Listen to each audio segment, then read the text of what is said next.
Welcome to another episode of the Less is More Sports Podcast. We took the week off yesterday, but me and Klucas are back in full force this week. And Klucas, from my understanding, talking pre-show, has a lot to beef to talk about it, so I can't wait to dive in. But before we get into what pisses us off, I got to say I am a proud papa right now because my son, Trevor Lawrence, finally proposed to Marissa Mowry. I'm so proud of you. I'm so happy for your happiness, my son. Best of luck to you too. And you know your papa always supports you here on the show. And Klucas is not happy. You're like Skip Bayless with the Dallas Cowboys when it comes to Trevor Lawrence. Hey, no, I'm more realistic than Skip though. But no, Trevor can. Hey, that's my child. I gotta support him. But anyways. No, let me take that back. You're like Skip Bayless with Tim Tebow. Okay, that's probably a more accurate one, actually. I'm not even going to debate that. I'm just happy for my child's happiness.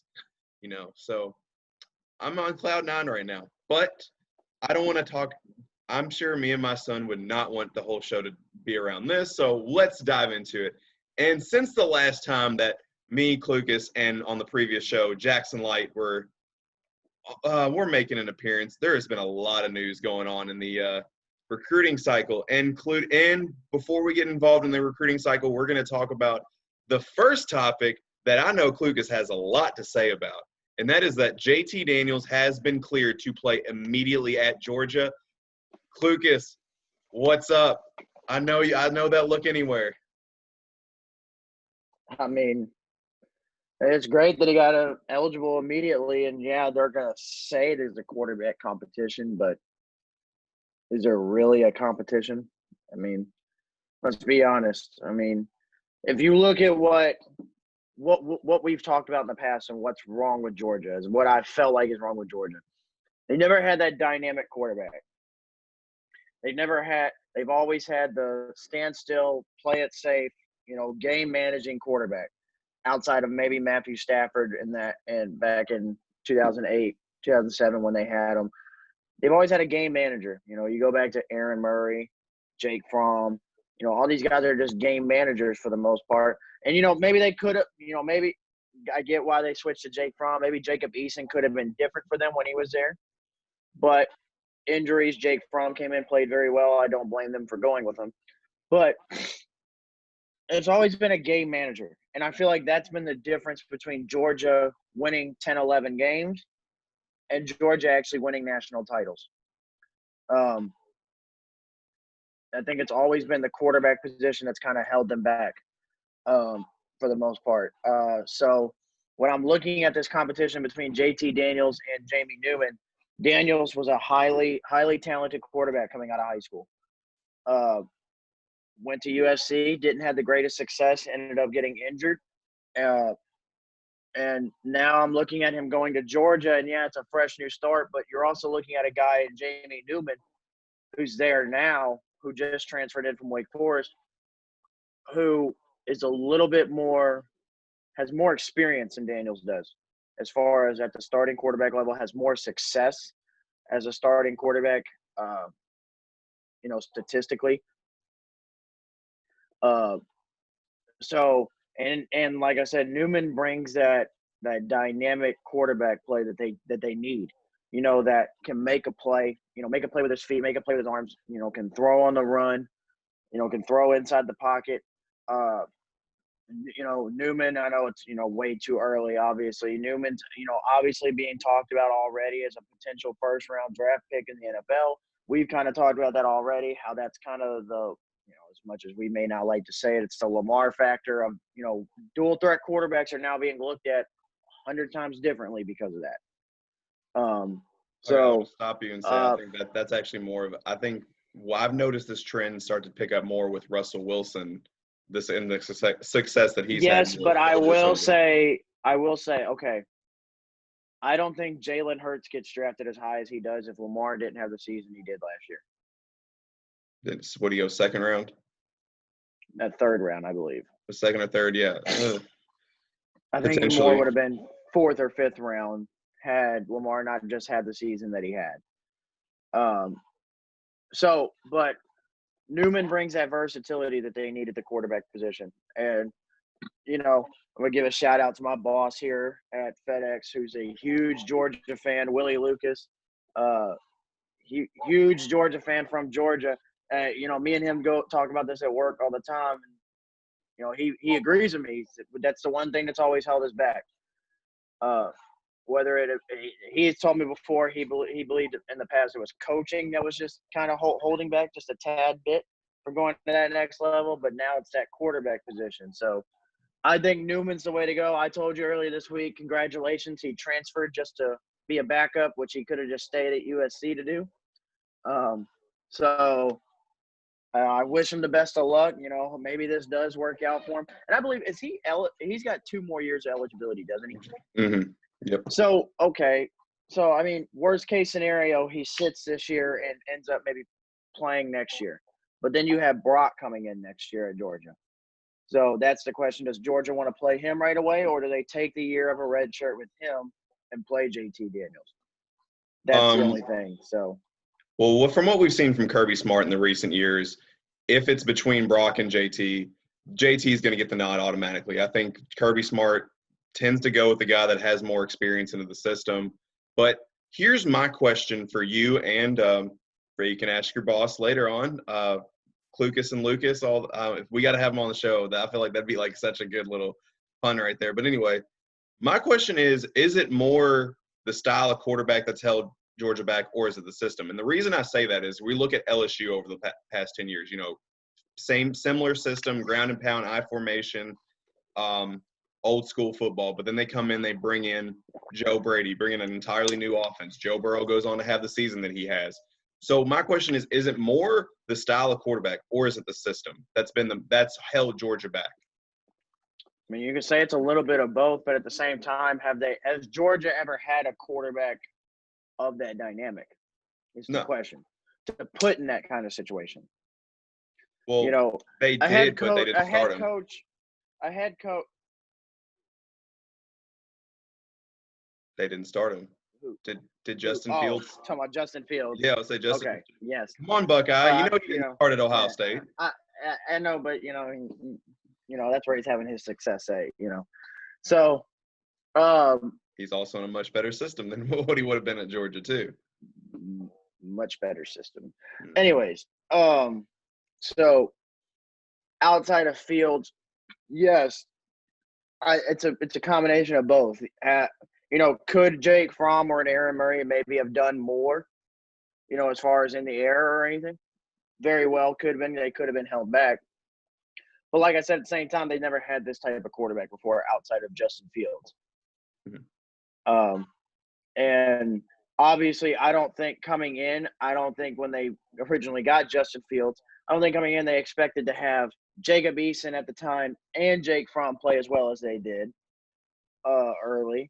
And, unfortunately for Justin Fields, Jake Fromm had just took Georgia to a national championship game. So that's what kind of held that back.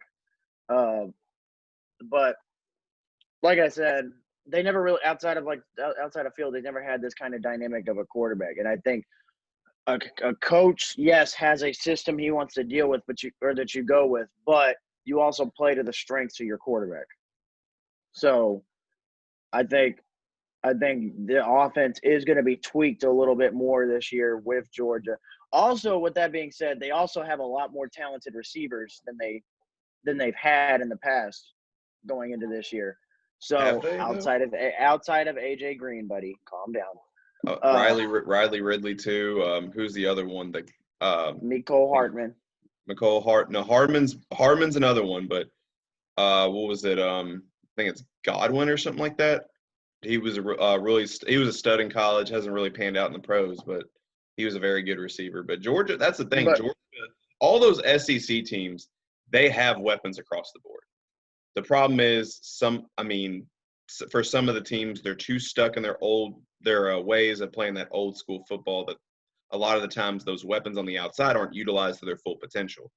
That's where we saw success with LSU last year. That's what we've seen Bama in recent years. Well, kind of to allude to your point, Bama changed up a lot of how they run their offense around Tua. And So I mean, I think that kind of started with Jalen Hurts, because Jalen Hurts brought a whole different dynamic to that quarterback that's position fair. for them. With him being able to run, they ran a lot more read options, and Jalen Hurts having a strong arm, they allowed him to air it out a little bit more than usual, because Alabama was on that same train with game managing quarterbacks. Your Greg McElroy's, your AJ McCarron's, your what Jake was Coker. the Jake Coker. yeah, Jake Coker, yeah, game managers. But unfortunately, the difference between Alabama and Georgia is Alabama has Nick Saban. That's the that's the qualifier right there. I think you mean Lou Saban. Yeah, Lou Saban, according to Trump. I mean, hey, I mean they kind of sound alike. I don't want to bash anybody. They kind of do sound alike. I mean, Sure, they start with the same letter, I guess, too. I don't know. So maybe. So I think you're gonna see a tweak in the offense this year for Georgia, and I think that's gonna help them. I'm not saying that they'll go to a national championship, win it, because we've already done our little preview and everything on everything. But it's gonna help better set for the future for them to say, okay, well, maybe this did work out a lot better for us, and this is the type of quarterback we need. Transitioning from a school with maybe not a lot of dynamic quarterbacks to one that has almost every dynamic quarterback and just landed arguably the most talented quarterback prospect I've seen since Trevor Lawrence, since a Justin Fields, and that's Caleb Williams made it official that he is committing to Oklahoma. Klucas, what thoughts on that? I'm tired of Oklahoma already. Welcome to my world, buddy. That's all I got to say. I'm tired of them already. Dude, you can't have every great quarterback. You can't. Lincoln Riley would disagree. I know. But it's like, okay, it's just like we were talking about. We're going to go from, in a Lincoln Riley system, we're going to go from Baker Mayfield to Kyler Murray to Jalen Hurts. All three Heisman candidates. To Spencer Yeah. Two Heisman winners. Spencer Rattler next year.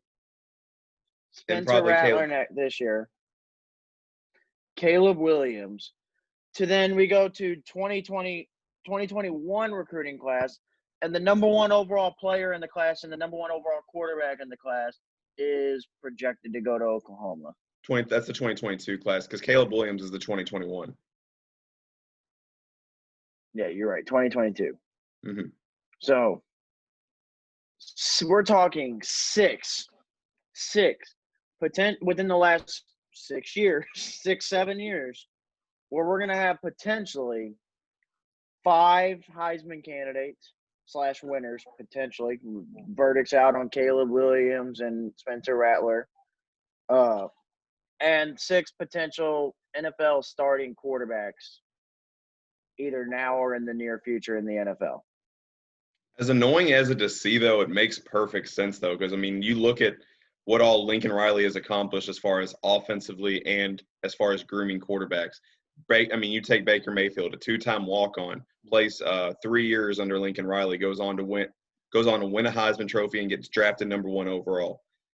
Kyler Murray was a incredibly hyped prospect coming out of Texas, and which a lot of Texas high school football Texas fans believe that Kyler Murray is the best high school football player who has ever lived. I mean, he comes from that, plays at A&M for a year, transfers to Oklahoma, comes in. He was supposed to be Johnny Manziel 2.0 at Texas A&M. It didn't work out, but for whatever reason, it didn't work out. He comes to Oklahoma, wins the Heisman, goes number 1 overall. Jalen Hurts loses his start. Had a lot of success at Bama, was 26-2 as a starter. Loses a starting job to Tua, which that's not even an insult, I think, because Tua is just great. Transfers to Oklahoma, becomes a Heisman candidate, and like kind of like you alluded to just a few minutes ago, improves his draft stock at least for going up at least another round or 2. So I mean, he's having so much. The fact these prospects are smart, they're seeing that all the success that's going on in Norman from the quarterback position, and they believe it's like, okay, look, if my goal is to play quarterback at the next level, given the track history of a Lincoln Riley right now, and that the image that he has and the style of play that they run, it's work. I mean, that's where they want to go. That's where they feel they are having the best shot to go to the next level. I mean, look, I don't blame the players whatsoever. That's not my thing. It's just sickening to watch, you know. Oh no, I But agree like, 100%. I get it, because like if you're a quarterback, your ultimate goal as a high school quarterback is to go to college, get the most exposure as possible, you know, rack up as many accolades, statistics, you know, accomplishments, trophies, all that you can, and play in the NFL. Literally, you can do all of that at Oklahoma. You're gonna get the national exposure because you play at Oklahoma. Say Oklahoma's a blue blood in college football. The moment nobody can know anything about you, but just being an Oklahoma quarterback alone automatically puts you in the top 5 discussion for a Heisman. I mean, it's kind of like it's a similar trend to what we see in college basketball with going to Kentucky and Duke. I mean, you look at just the brand that coming from a Duke or a Kentucky, and your draft stock just skyrockets heading into that. If you're the top player in that recruiting class at Kentucky or Duke, you're pretty much within the top 5, top 10 realm of being discussed as the college basketball player of the year. Mm-hmm. Absolutely. And you're pretty much preseason conference player of the year. Exactly. So, and that's the thing. So you're was a top 5 Heisman candidate. You're just because you're at Oklahoma now, because you've had Baker, Kyler, and Jalen Hurts come out. You have every NFL scout's attention now because they're like, okay, those 3 great quarterbacks that came out. Now who are they producing? Now you have scouts looking at you. It's a perfect storm for them. I get it. I'm not mad at them. Honestly, if I was a quarterback coming out of high school now, I would highly consider going to Oklahoma for that reason. So it's not I'm not blaming the players at all. I'm just tired of it. I mean, there's got to be quarterbacks to go around everywhere. All right. There's plenty of quarterbacks that will go around anywhere, even the ones that aren't as highly rated right now that go on to be something even more. I mean, we talked about this, some of these most recent posts that's been floating around social media about these 2- and 3-star athletes that have gone on to be highly successful pro players. I mean, Russell Wilson's the name that everyone wants to bring up to ring a few bells. But, I mean, guys for every Caleb Williams, for every Trevor Lawrence, for every, Justin Fields, there's always those guys that aren't rated as high that go on to have a lot of success in college and raise their draft stock and go to the next level. I mean, we will probably be seeing – this upcoming NFL draft, we'll see it with Trey Lance. Obviously, plays for an FBS school in North Dakota State. Obviously was not highly recruited. But, I mean, his junior season threw 42 touchdowns and 0 interceptions. Just skyrocketing his NFL draft stock. So, I mean, for every highly talented – and not only skyrocketing his draft stock, now he's being talked about going over Trevor Lawrence and Justin Fields. Yeah. COVID. But that's the thing. Like, so for every one of those talented guys, there's always the grinders that come up and make a name for themselves just by that college experience or that perfect fit in college. I mean, hell, Lamar Jackson wasn't even very highly recruited coming out of high school. I mean, he went on to have a very successful college career, even though you and I both bash him, but that's for different reasons. That's postseason play. Yeah. Sorry, but that's from a fan and postseason standpoint. Oh, exactly. I mean, I'm sorry. I like my guys to commit to play well in the postseason. So, outside of that, we'll transition to the basketball world. Oh, I got one more.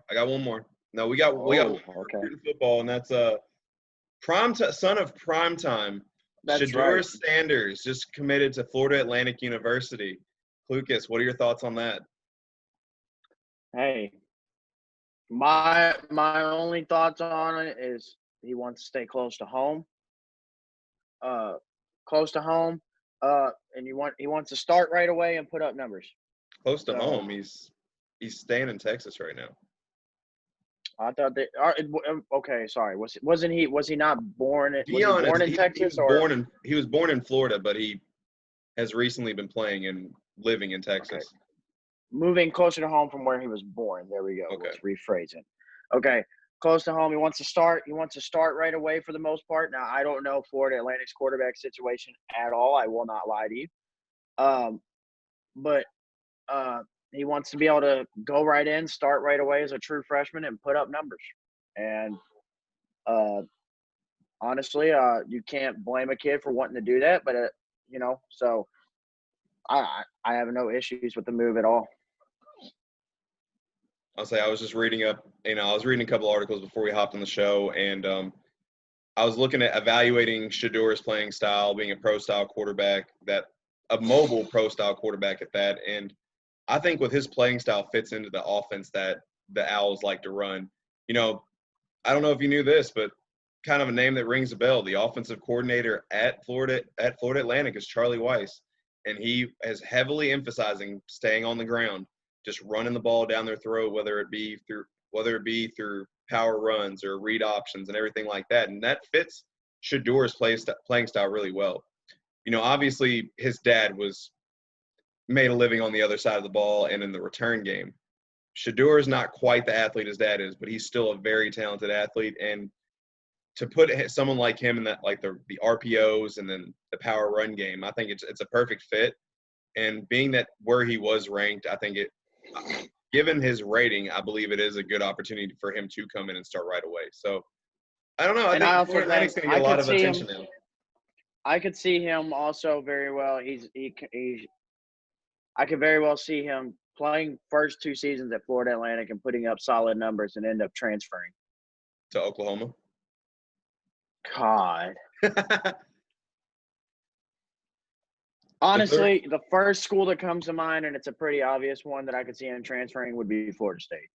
I would agree with that. I mean, that's where Pops played, and family ties, everything like that. But come on, Klucas. We had to talk about Primetime Son.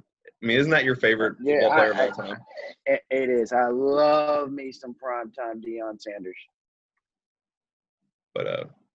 But yeah, now we can transition to basketball. I just had to get that out. Good.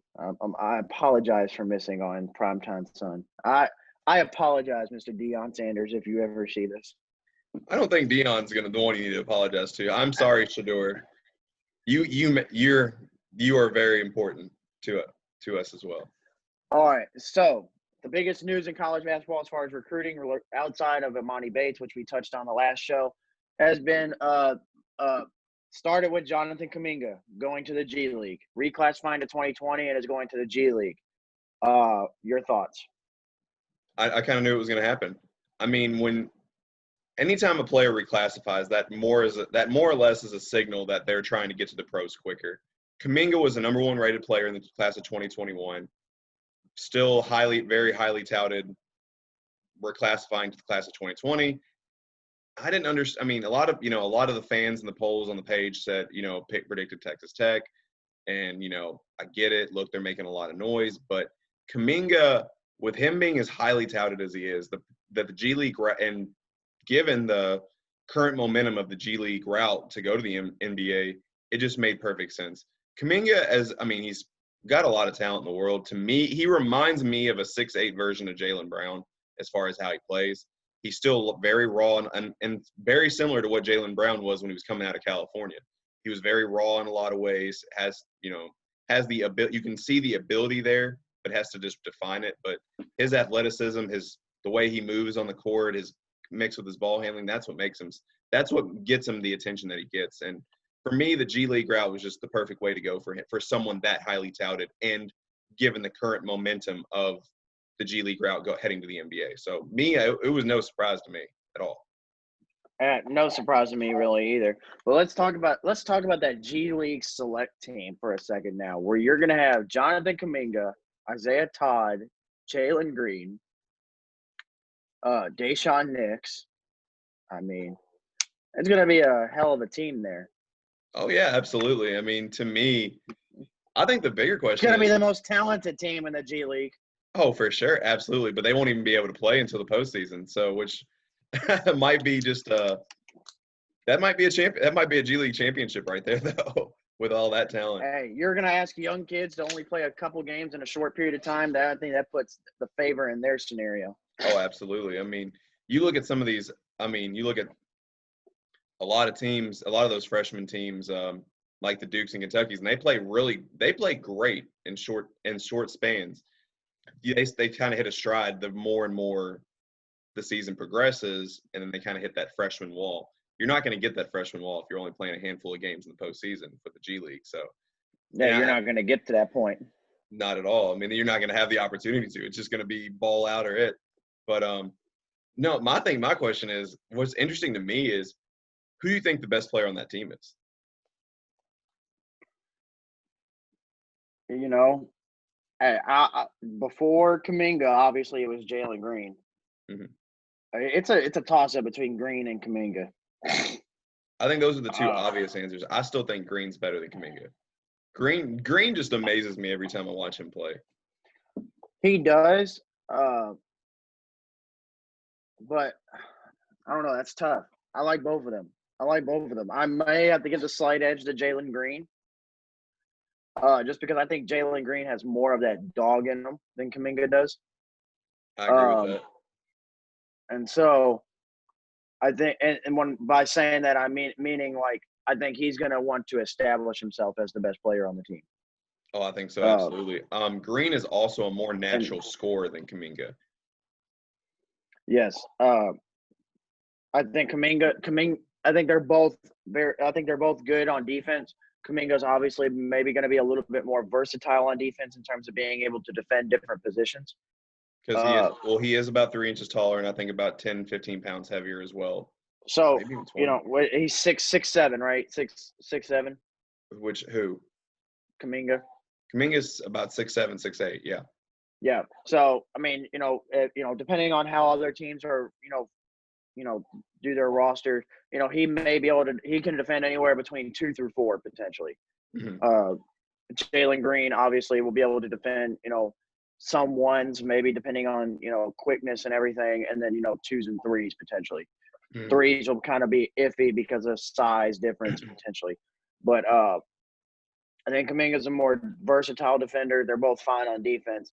My biggest issue with both of them is just shooting. That's the only thing as far as 3-point shooting. Jalen Green's 3-point shot to me looks more natural than Kuminga's in terms of I think it'd be a lot easier for them to fix and to get going early.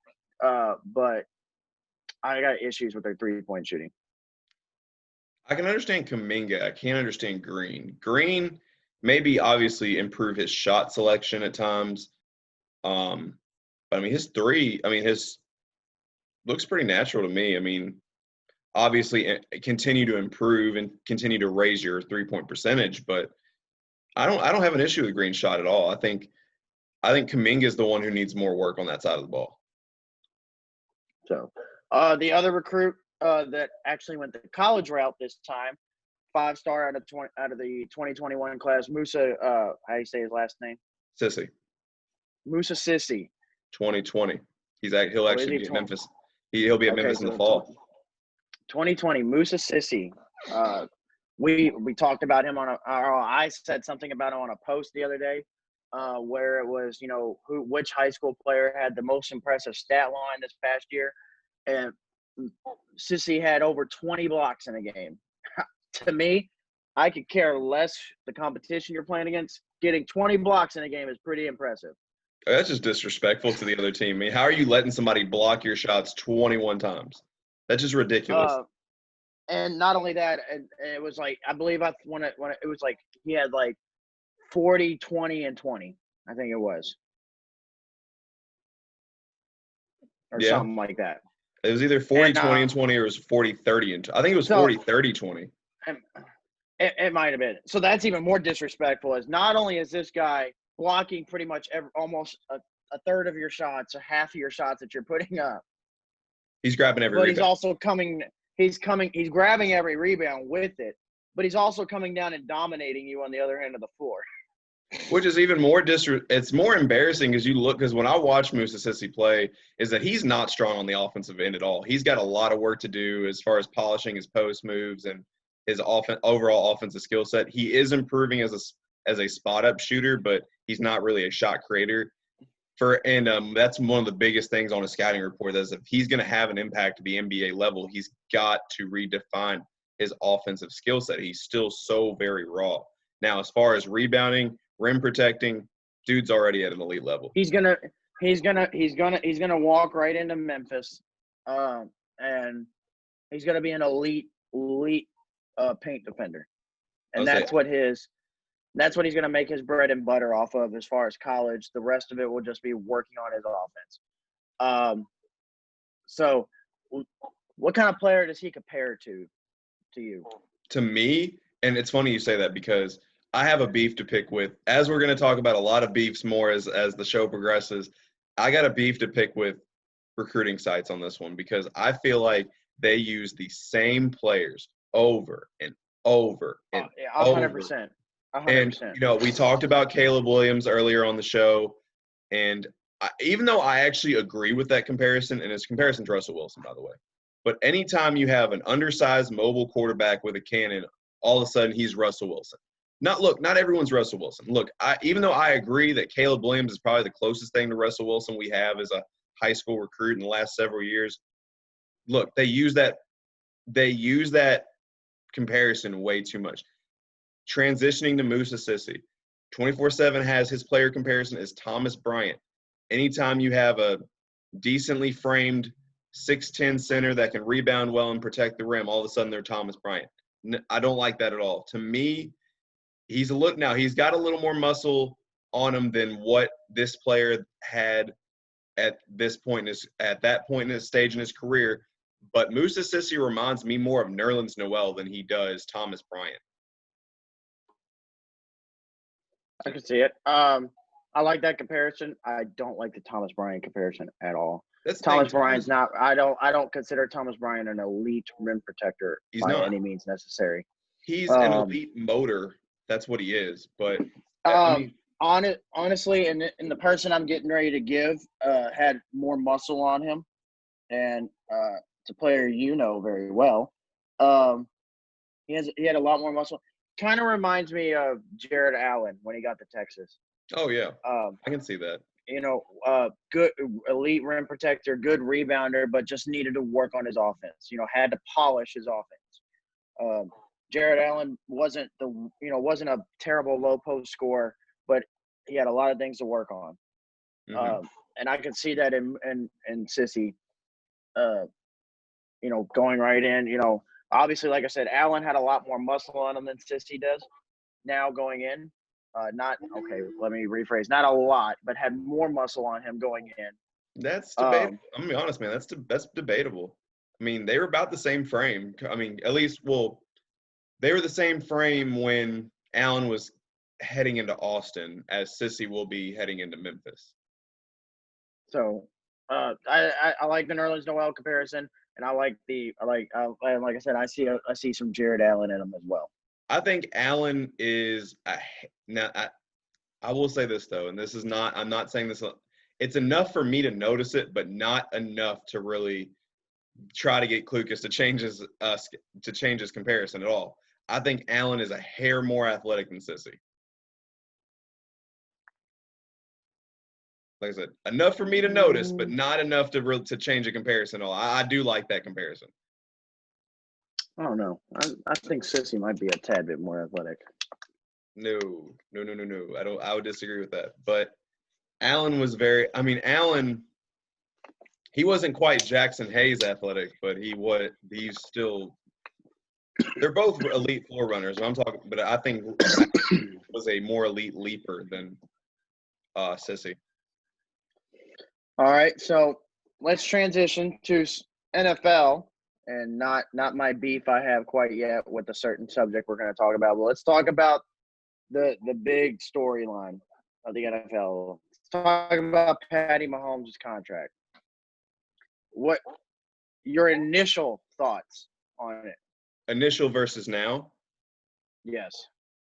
My first thought was Brittany's going to try and put a baby, get it pregnant by the end of the year. That was my initial thought. By the end of the year, or by the end of the day? Probably day, yeah. The sooner the better. I mean, the sooner he inks that deal, like she's trying to, because they're not married. She's trying to get hooked to him for life. That's a child support check, right? That's going to be a child support check from hell. But That's a more of a child support check than Blake Griffin's got to pay. God, that's oh gosh, and Blake Griffin's isn't even child support. That's child extortion at that point. But Yeah. oh man, but no, I mean, for those who haven't seen it, he's Mahomes is inked in for 12 years with the potential to reach $503 million, the first half $500 million contract in NFL history. And to me, where the salary cap is right now, I think he's worth every penny. He's definitely worth every penny.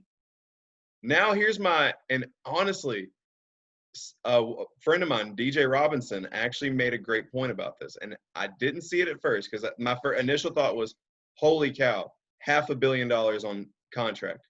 That's great. However, he's inked in for 12 years. Where the salary cap is adjusting, even in recent years, it's hard to predict where it's going to be in 12 years down the road. He's inked in for such a long period of time that you can have, that's opening the doors for the guys like the Ryan Tannehills of the world, or the Marcus Mariotas, or the who's the other one that just Kirk Cousins, for them to be inked in for even bigger contracts. So based on where the salary cap is going, you're going to see more room for those guys like that are average to above average quarterbacks making around the same money as Mahomes in the course of those 12 years. And that's why, to me, it's like it looks great at first, and I'm sure Mahomes is not complaining right now. I mean, with where the salary cap is right now, but 12 years down the road, I mean, by the time his contract is over, guys like the average, like I said, the average and the slightly above average quarterbacks could be making as much as him, and they're clearly not on the same level as him. No. So here's my thought on it, and this was my initial, and this is kind of still my now thought. This reminds me a lot of a certain quarterback, another quarterback that was the most talented quarterback in the league at the time. Aaron Rodgers won a Super Bowl and got paid right afterwards. Les, just for shits and giggles, what has Rodgers done since getting his payday? He's made a lot of Pro Bowls. And he's went on some playoff runs, but has not won a Super Bowl. I know that's where you're going with that. Hasn't even made it back to the Super Bowl. Mm-mm. Okay, so now, am I saying by saying that Mahomes will never make it back?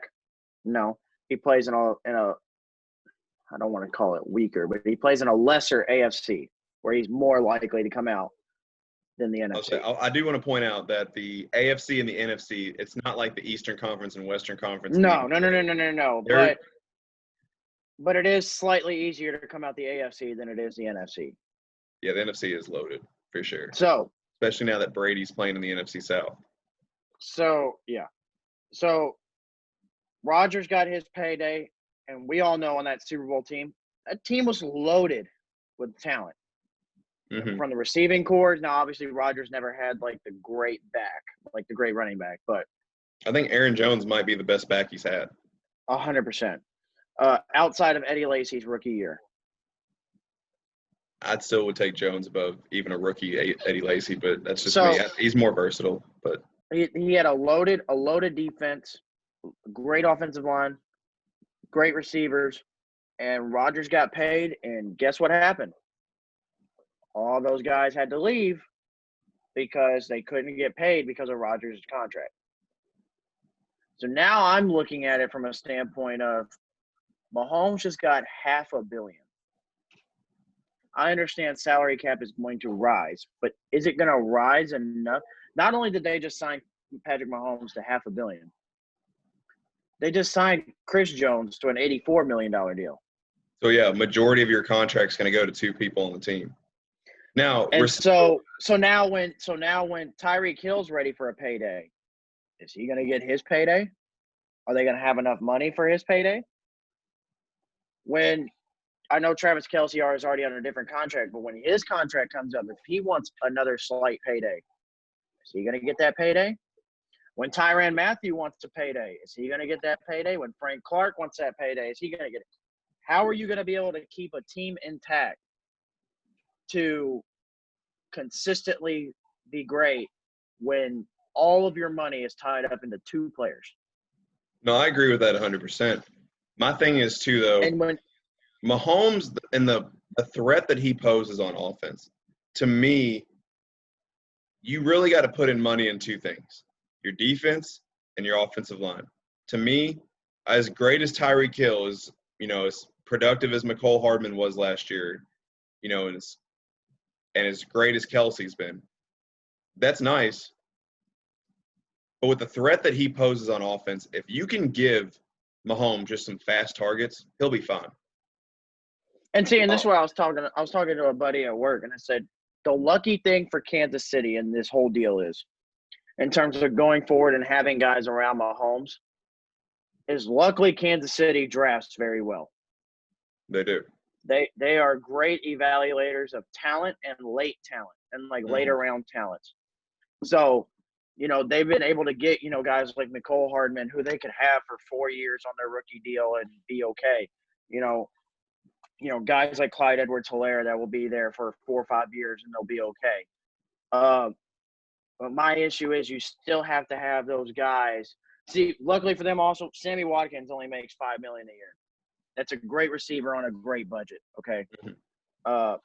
So if you can keep guys like that, and Sammy Watkins has that mindset of, I'd rather take less money and win than lose and take more money. He's came on the record and say that, and it's a great attitude to have, but not everybody has that attitude.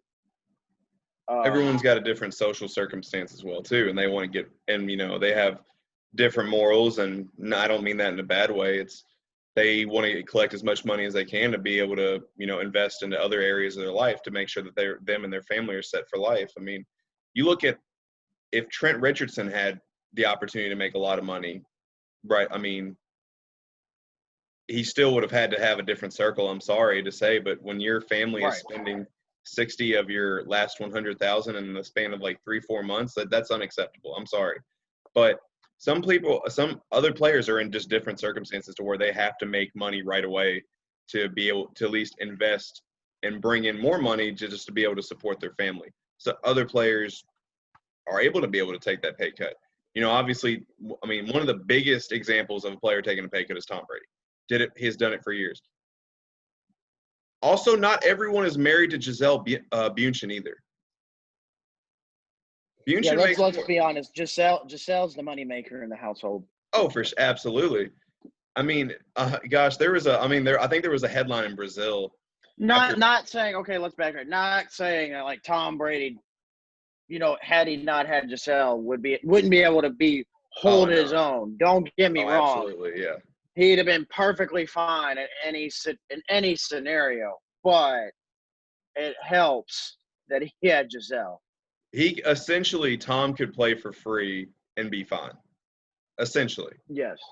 I mean, I don't know why he would, but I mean, you're putting your body on the line too much to be playing for free. But no, exactly. I mean, essentially.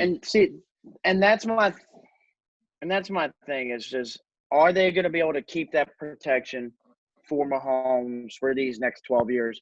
Are they going to be able to keep a solid defense behind Mahomes for the next 12 years? Are they going to be able to look? Yes, Mahomes is probably one of those guys that can make any receiver look great, but you still got to have some kind of talent. So that's where speed comes. Are they going to be able to keep? So are you going to be able to keep this talent around him for years to come? Because it's nice that he's won a Super Bowl and an MVP at such a young age, but now you're putting this on him. Can he get back to that point? Especially when you have, and I don't mean to sound biased here, but especially when you have teams like the Colts, who are very young, very deep, and are going to be a problem for future to come. A team like Denver, very young, very deep, going to be a problem for years to come. And I'll add to that, the way they're building their roster is to compete with Kansas City. Yes, they pretty much, and just like I listened to Colin Cowherd when he talks about Denver, he's so high on Denver because Denver has said, we can't match what they're doing on offense.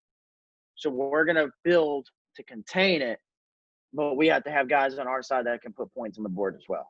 Mm-hmm. And you look at Drew Lock's strong arm. They added 2 receivers, KJ Hamler and Jerry Jeudy, next to Cortland Sutton already, next to Noah Fant.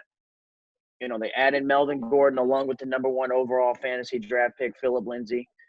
That joke will never go away. Not at all. I mean, anytime you have anytime Philip Lindsay is the number 1 overall pick in a fantasy football draft, it should never ever die out. And then you have guys in the secondary like A.J. Boye for Denver, and then you have your Von Millers and all that. Denver is set up to knock off a Kansas City. Indianapolis, the way they play is set to knock off a Kansas City, because the way Indianapolis plays Kansas City, just like they did last year, even with Jacoby Brissett when they beat Kansas City. Their game plan when they play Kansas City, run the ball, keep the ball out of Mahomes' hands. Mm-hmm. So run the damn ball. Run the damn ball. And they're going to be able to do that very well with Jonathan Taylor and Marlon Mack, but that's for a different show. So that's another contract issue coming up on another show. Yeah. So, you've got teams like this that are on the rise that are coming. Can they sustain this with Mahomes and Chris Jones's contract? That's my question. That's a $1 million question too. But it kind of just goes back to what we said. The 2 main areas that the Chiefs have to stay up on is offensive line and defense. Weapons, Mahomes will be fine. That's just the kind of quarterback he is. But anyways, are we ready to talk about the beef we have though? Oh, well, hold on. So kind of like how I just forgot about Deion Sanders' son. You forgot about Derrick Henry. Talk about Derrick Henry's contract. Spencer would be ashamed. Yeah. Oh, Spencer would have interrupted everybody. Say, hey. Derrick Henry got paid too. Yes, boy.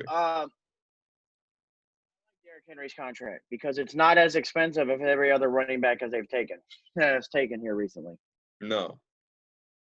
I think a lot of that also has to come down to his style of play too, though. They don't want to wrap too much money in because he's a very physical, bruising style back, and that style of back is so short-lived in the NFL that you don't want to invest too much money in that. So that's more explainable. Guys like Zeke, they're able to avoid hits, they're able to be receiving threats and not have to play between the tackles and take a lot of the same hits. So their careers are usually have more longevity to them. Christian McCaffrey, same way. But no, Derrick Henry, he's like a modern-day Nigerian nightmare is who he reminds me of. All right, I like that. Yeah, I would say football historians, that's for you all right there. Yeah, like I said, I like Derrick Henry's contract because it's not as expensive. Now, granted, yes, the circumstances are different with the other running backs, but the contract isn't as expensive as the Zekes and the Christian McCaffreys and the Todd Gurleys. So I like the contract because, it's not as expensive. You can still build around. And just like, and honestly, I never believed it when they first said it, but now I do. There's a reason why running backs never got paid like that before. And now you're starting to see why. Running backs come and go, and they are replaceable no matter how good. Exactly. And now, not only are they replaceable as far as, coming and going and being able to only have such a short-lived career, they're less and less valuable each year. Each year, I mean, the NFL is a passing league, and it's only adapting more towards that. It's a passing league, and now when I've got a quarterback that can do the same thing that you're doing as a running back, but throw the football as well. So, yeah. So that's really all I got on Derrick Henry's contract. So now let's get into my beef. Okay, Klucas, what is your beef? I want to talk about these Madden 21 ratings. Oh man, where are you starting? Because I don't know. I'm looking at them right now. There's a lot. We'll go position by position for the couple. Let's start with the quarterback position. Okay, right, I've got the top 10. I got the top 10 pulled out in front of me. Okay. Okay. So, number 1, obviously, I have 0 issues with 99 club. Patrick Mahomes 100% deserves it. Not even going to argue that. Number 2, Russell Wilson 97 overall. no problem. Honestly, I have no problem. So for those who don't know, we'll just go through it as we are. Lamar Jackson, 94 overall, is the third best quarterback. Drew Brees, 93 overall, is the fourth best quarterback. Tom Brady, 90 overall, is the fifth best. Six is Aaron Rodgers at 89. This is where my issue comes right here. Number 7, Matt Ryan, 87 overall. Now, his overall I don't have an issue with. It's who's below him I have an issue with. Deshaun Watson, 86 overall. I'm sorry. Deshaun Watson is officially it used to be Russell Wilson, but I feel like now finally Russell Wilson gets the respect he deserves. Deshaun Watson is the most underappreciated quarterback in the NFL. I feel like I heard this on a Colin Cowherd segment before. He's the most underappreciated quarterback in the NFL.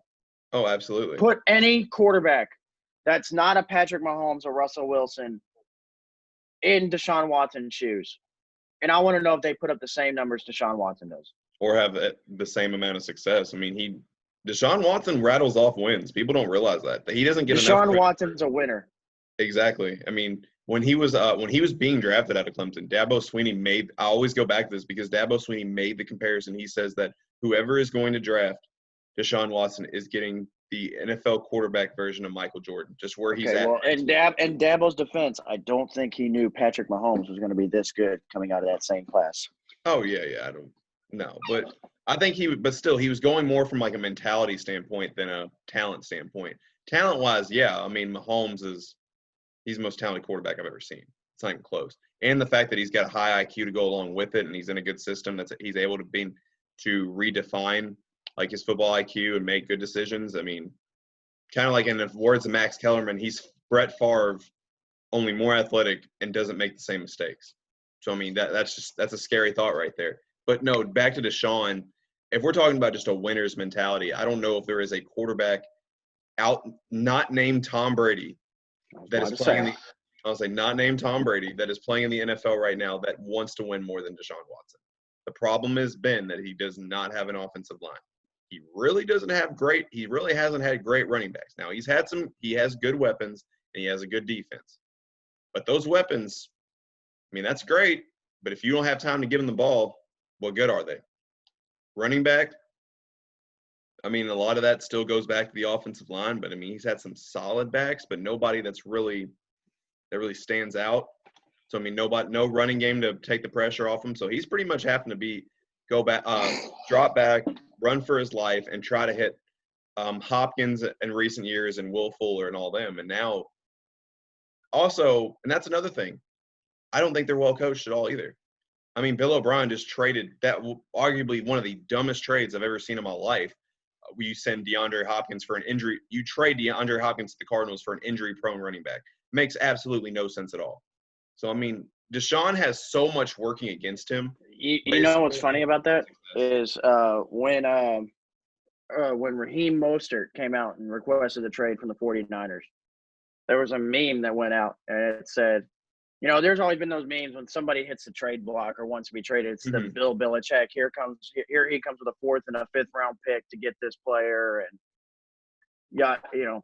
it was a different meme, but with Bill O'Brien, and it said, "Here comes Bill O'Brien with a 1st round pick and Deshaun Watson to get Raheem Mostert." Right. Oh man, I mean, gosh. So I just don't know what mindsets you have to be able to make that trade. To think that trade is a good idea. I don't know. Now watch. It'll happen that we give it so much flack and watch it works out. It happens all the time. I mean, I don't see it. It very well could. But okay, so this is my next beef. Right after Deshaun Watson at 86 overall at number 9 is Dak Prescott, 84 overall. You're a lot higher on Dak than I am. I don't think Dak's that good to be granted it's Madden ratings, but I don't think he's that good to even be considered top 10. The issue I have is not that's where Dak's rated, but who has yet to be rated, and that's Kyler Murray. That's my issue. Yeah. Okay, so yeah, let me get it. So let me just talk about first the fact that Carson Wentz is the Oh, same that's another overall one. as Dak. No, It's it's rated the not. same overall as Dak, but is below him on the rating. I think more How that is has Carson Wentz? Put Carson Wentz in Dak's situation, and Carson Wentz just might very well have 2 Super Bowls. arguably. So that's ridiculous. And yes, so now let's go into my number 1 beef on this quarterback list. Kyler freaking Murray. Kyler Murray is a 77 overall. Okay, now To this put, is to where put in my perspective, a quarterback that has yet to play an NFL snap, Joe Burrow, is only 1 point lower than Kyler Murray. How? correct. But How? here's my real beef. This is my beef what I have with the rating system. If anybody owns Madden 20, you update your rosters just like everybody else does. Madden sends the update on the rosters, gives a rating update and everything. Now, granted, their rating update isn't as good as 2K keeps up with, but they do, for the most part, keep up with rating updates. In Madden 20, Kyler Murray is rated a 79 overall right now in the updated ratings. How are you in Madden 20, a game below Madden 21, rated higher than the new game? Especially when you're an up and coming quarterback with a lot of potential and had a good rookie year. It makes 0 sense. No, none of this does. And just it's like Le'Veon Bell said, keep that same energy. Oh yeah. I mean, we all know how, in the previous podcast before we moved to the YouTube channel on the SoundCloud, we all know how I feel about Kyler Murray. He's special. He's the second he's not running for his life behind every time he kind of the same situation, a similar situation to Deshaun Watson as far as offensive line goes. The second he's not running for his life every time the ball snapped to him. We're talking about him in a lot of ways the same, probably more than we're talking about Lamar Jackson right now. So, I mean, that's just the type of talent that he is. Not to mention, and I say, and kind of like you and I talked about before the show, we're going to talk about him more because he's a better thrower. I mean, how you contain Lamar Jackson is you run a QB contain, keep him in the pocket, and take away the middle of the field. Most of the routes that Lamar hits are in the middle of the field. Those crossing routes, the tight ends, the underneath routes to the guys like to the Sneads or the Hollywood Browns running down the middle, and the seam routes. But you take away the middle of the field, make Lamar throw outside the numbers. That's how you shut him down. Kyler can't do that too. Kyler makes every throw at an elite level. Exactly. I mean, he's one of the polished passers in the league. It's highly, highly disrespectful. But before my blood pressure goes up any more than what it already is, let's move on. The running back ratings. Number 1, obviously, have no issues with. 99 Club, Christian McCaffrey. No issues there. Number 2, Derrick Henry. Man that just got his payday. 93 overall. Second highest back in the game. Tied for third is Nick Chubb and Ezekiel Elliott. Here's my issue with Nick Chubb. And when they broke it down into the categories, Nick Chubb had a higher broken tackle rating than Derrick Henry. I like Nick Chubb, but no, absolutely not. I mean, Derrick Henry, that is his game, is breaking tackles, just running over people. And I mean, I nicknamed him. I mean, I said my comparison to him was the Nigerian nightmare, Chris Okoye. I mean, that should tell you everything right there about how Derrick Henry plays the game. I mean, no, I don't. It makes no sense to me at all. So, and then after that, tied for 5th, Dalvin Cook and Saquon Barkley, both at a 91 overall. 7 was Aaron Jones at a 90. 8, Joe Mixon, 89. And then tied for 9th was Josh Jacobs and Alvin Kamara at an 88 overall. Here's my question. Where's Leonard Fournette? And then here you go. So, because I just pulled up a different site. Dropped out of the top 10 from last year's ratings in Madden 20. Todd Gurley, Melvin Gordon, Le'Veon Bell, Kareem Hunt, and Devontae Freeman. All makes sense, though. All either 100%. suffered either were holding out or suffered injuries or had to get kicked out of the league for drop kicking somebody in a hotel hallway. I don't know, but there obviously something had happened. I think. All right. Oh, I don't have as much beef outside of that the fact that Nick Chubb has a higher broken tackle rating than Derrick Henry. I don't have a lot of beef. I still think that Leonard Fournette is heavily slept on. I think he's a great back. Needs to get those touchdowns a little more to maybe increase the rating. But as far as just a pure runner, I think Fournette's as good, if not as. I mean, I think he's every bit as good as some of these other guys we're talking about. But I think the running back is probably the position. Them and receiver. Well, we'll wait on that. But them and receiver are probably the position that I have the least beef with. There's one in particular that I have the most with, but we'll get to that later. We'll get to that. So let's go to receiver. Number 1, 99 overall club, Michael Thomas. Insert Mari comment. So let's go to 2 and 3, and then we'll insert the Mari comment. 2, DeAndre Hopkins at a 98 overall. And number 3, Julio Jones at a 97 overall. Here's my issue. Not with the rating at all. Mari Taylor, guy we had on the show for our college football preview show. The guy who pricked Oregon to be in the college football playoff but could not tell us what quarterback was going to start for him. Said on a post, DeAndre Hopkins and Julio Jones are 99 overalls. Michael Thomas is not no goddamn 99 overall. If you want to say Julio Jones and DeAndre Hopkins deserve to be 99 overalls, I've got no issues with that. I wouldn't have an issue if they were 99 overalls. Both fantastic receivers. But to say Michael Thomas after his first 3 years, what he's done is not deserving of a 99 overall is highly disrespectful. We don't even have to go back that far. Just go back this previous season, which the Madden 2021 ratings are supposed to be a symbol of. Say he led the NFL in receiving yards. Check. He broke Marvin Harrison's single season catch record.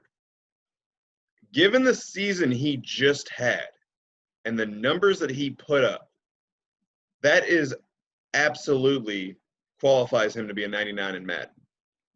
So and Mari, the thing is, and yes, you could say, yeah, he may be in a better situation than both these two, but you can't say based off the first 3 years, Michael Thomas is not in discussion for best receiver in the NFL.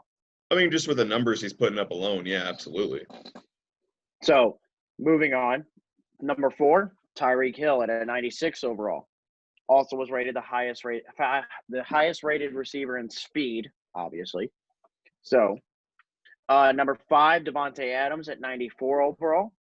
6, Amari Cooper at 93 overall. Tied for 7 was Stephon Diggs and Mike Evans at a 92 overall. And then tied for 9th, Odell Beckham Jr. and Keenan Allen at a 91 overall. Players that dropped out of the top 10 from last year. One's an obvious one, Antonio Brown. Mm-hmm. And then Adam Thielen. See, I don't understand. Well, Thielen was hurt a lot of the 2019-2020 season, so I can understand it.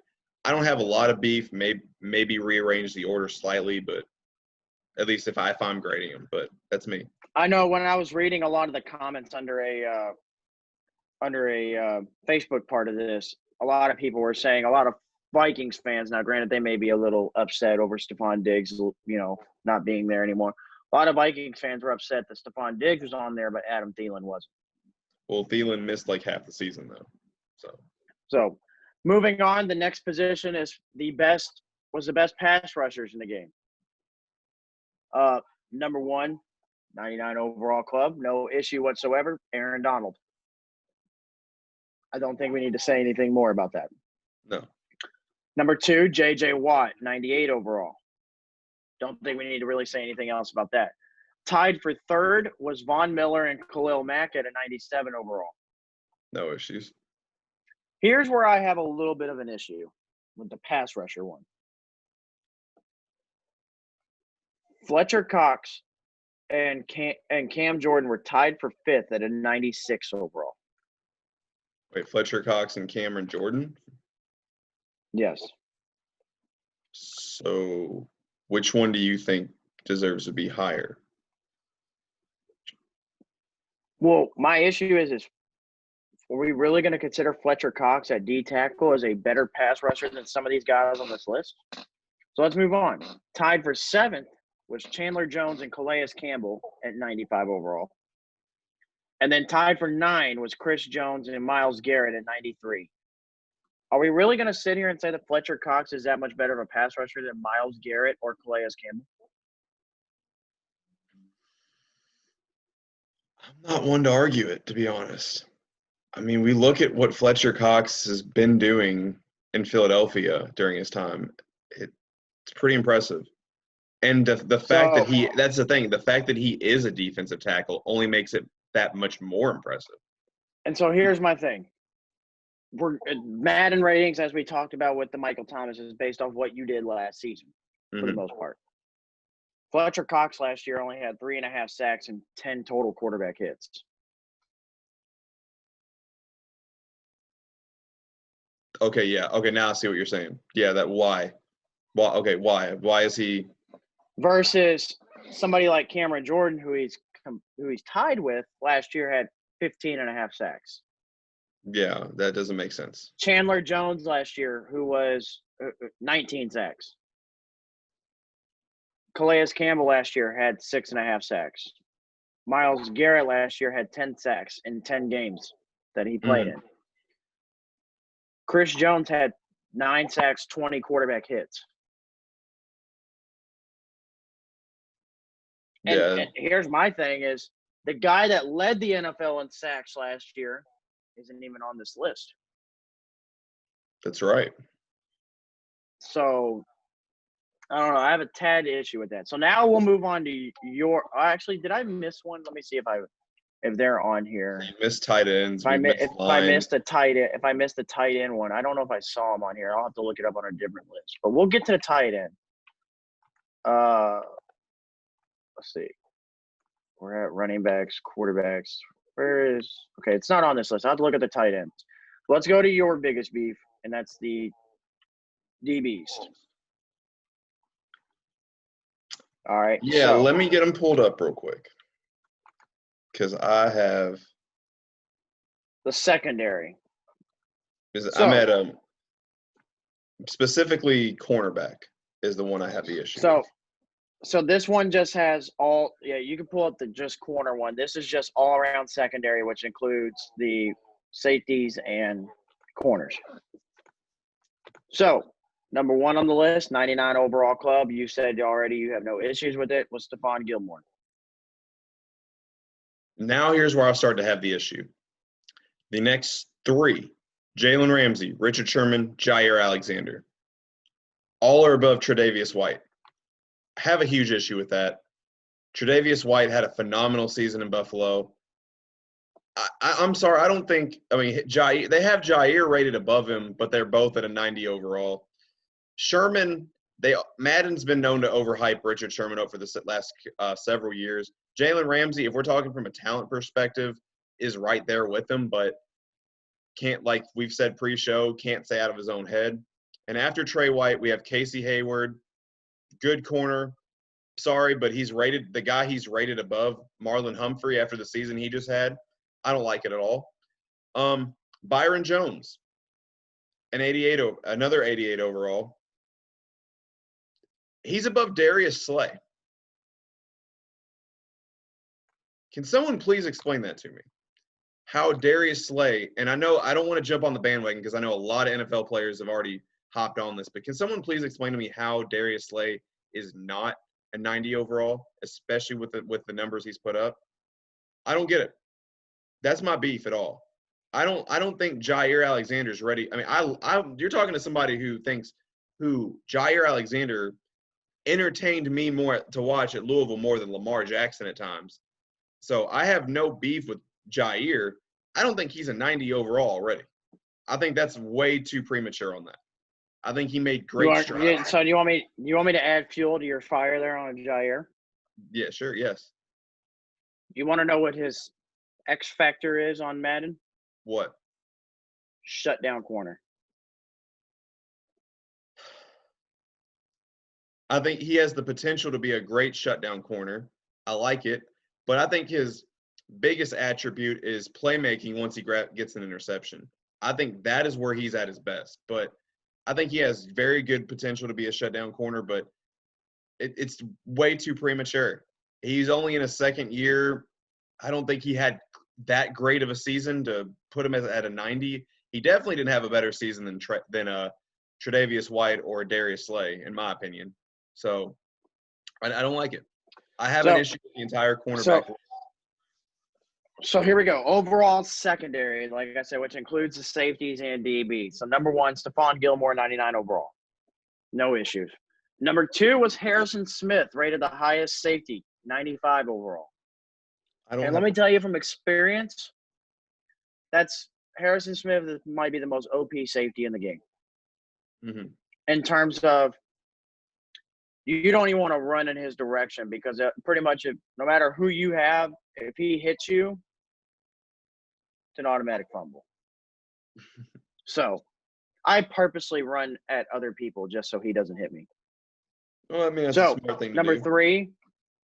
Number 3, Jalen Ramsey, 94 overall. Number 4, Tyrann Mathieu at 93 overall.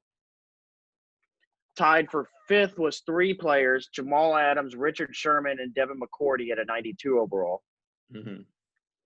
8, Kevin Byard, 91 overall. And then tied for 9 was Jair and Justin Simmons at a 90 overall. So that was the secondary players that dropped out of the top 10 from last year. Earl Thomas. A name that I think got highly disrespected in the Madden ratings, Patrick Peterson. I was just about to say that because he's actually ranked. He's at an 88, but he is ranked below. I have it right here. He is ranked below Darius Slay. So it's funny, ironic, back to back. It's 2 guys that are just heavily disrespected. And then Malcolm Jenkins, Eddie Jackson, Byron Jones, and Chris Harris dropped out of the top 10 from last year. I have another question. Where's Eddie Jackson? Eddie Jackson, you talking about like what team or what's his rating? What's his rating? I know he plays for the Bears. Well, I believe it's like an 89 or an 88. Let me look it up. I believe so. So now let me look up these Madden 21 tight end rankings because I have a tad issue with it. With the tight ends specifically. Yeah, he's an so 89. Let's talk about it. So, hold on. And I think that's disrespectful. I think Eddie Jackson's a 90. I think Eddie Jackson's every bit of a 90. Hold on. Why can I not find the tight end ranking? Tight end ratings. Let me pull it up.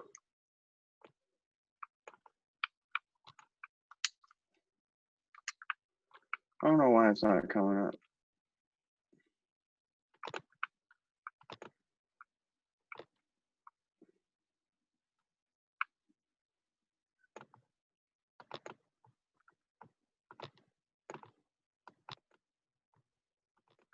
I don't know why I can't find it. But you know what? If you can find it, I know. I have a huge issue with the tight end ratings.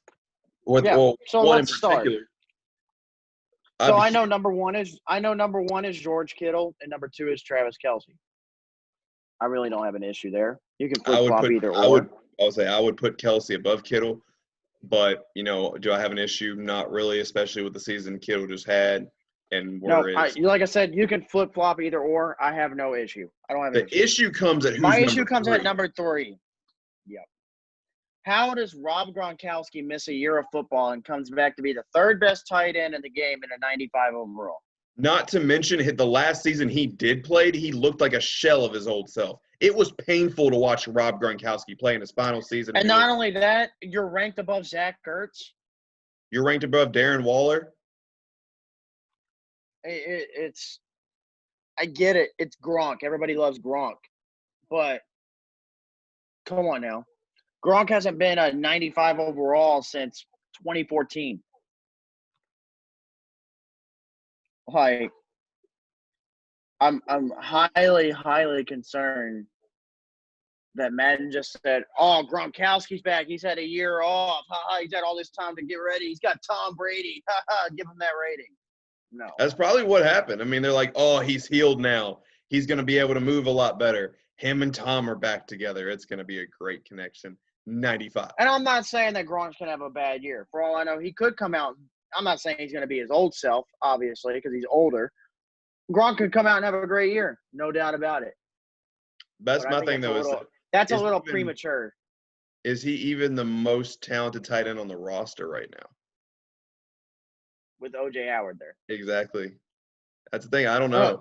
And Cameron Brate. I think Cameron Brate's underrated as a tight end. Oh, I agree with that too. So I don't even know if Rob is the second best tight end on the roster right now. I mean, career for career, absolutely, he's every bit of a 95. I mean, when healthy, but I mean, geez, I mean, he took a year off.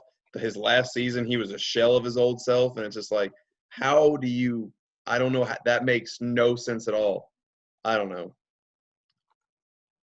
You know, Spencer was here. Spencer said, "No, he should have got the 99 overall. That's what he should have got." Oh yeah, Spencer is just off ground. I bet you Spencer can't wait to take Gronkowski like in the second round of the fantasy draft. Oh yeah, for sure. My thing is too, though, how is Greg Olsen rated above Mark Andrews and Darren Waller? I thought that was a little interesting. After the season he just had, how is Eric Ebron in 84? That's interesting. I'm not going to lie, though. I'm not big on Austin Hooper at all. I don't know what it is. I mean, puts up decent numbers. There was a small issue I had. Who was rated like right below Austin Hooper? Evan Ingram? Yes. Like, no, he's not better than Evan Ingram. I am high too. on Evan Ingram. He's not better than Austin Hooper. I mean, Austin Hooper's not better than Evan Ingram. Sorry, I almost butchered that horribly, but who's doing these ratings? Like, it just makes no sense to me at all. Like, you can't actually watch football. There's no way. I don't know. I honestly just don't know. Because that's sad. But that's all my beef on Madden at this point. Outside of the actual gameplay, which I don't want to get into. I feel like that's a discussion I feel like that's a oh man, we can go into a whole show on just like beef with like video game glitches and gameplay and all that too. I mean, I know here recently I shared on my Snapchat. 2K comes out. Do what now? I was saying, just when we get closer to when 2K comes out, I'll get out everything I need to know on what's wrong with 2K. Fair enough. Hold on, let's give a little bit of breaking news here, as I just saw that Freddie Freeman of the Braves has COVID-19. First Yasiel Puig, now Freddie Freeman. Wow. I mean, so is Freddie Freeman going to be allowed to join the Braves, or are they going to cut him? I mean, obviously, there was a little just controversy over the Braves cutting Yasiel Puig. The thing is, when you're signed to a new team, you got to be able to pass a physical. If you're getting COVID-19, you're obviously not passing the physical. Well, and especially with all this going on, if they're signing you and you have COVID, it's better to just cut you before you even step foot in the locker room. Exactly. And so I'm seeing a lot of Braves fans upset about that. Look, that's not how it works. Your opinion is not how it works. But it's going to be interesting how they're going to deal with Freeman now. Because Freeman's a really big part of the team. Yeah. I mean, I think the Braves honestly were my pick to win the World Series. Oh, no, not that for me. Not for you? No. We did mine. They were my pick to win the division, but not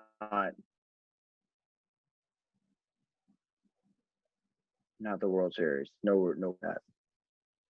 I don't know. I think they have good young relievers. All right. Well, that's all I've got on the mat. That's all I've got on the. That's all you got on the Madden ratings until 2K till 2K comes out. That's all I got on Madden ratings. I'll go into more of what's wrong with 2K. There's a ton of things wrong with 2K. So I'll leave it at that. All right, before we get going, I'm gonna say, do you have an issue with Zion being the next gen cover athlete? I do. Why? Why Zion? Because he's a prodigy. Why not Luka, who's already proven? Zion, I mean, you got to think of how marketable Zion is compared to Luka, though. I mean, if I'm looking at it as a GM, I would rather have Luka than Zion. But look at the market value around Zion, and the fact that he is part of this next gen, and the fact that even though he's only played 19 games. So here's my thing. If you're gonna do a next gen cover, why not do the cover that we shared on Facebook? Why not do a cover with Luka, with Zion, with Trae Young, with Ja, with all the young talent that's coming up? With Jason, don't you leave out Jason Tatum. Trust me, Jason Tatum's quickly becoming one of my favorite players in the NBA. Good. Jason Tatum and all these guys. Why not have a cover with all of those guys in and say this is the next generation? Oh, I'd be definitely all right with that. But I think the Zion cover is getting way too much heat, and I think it's like y'all got to chill out on that. You just got to think of the market value around Zion. That's all it is.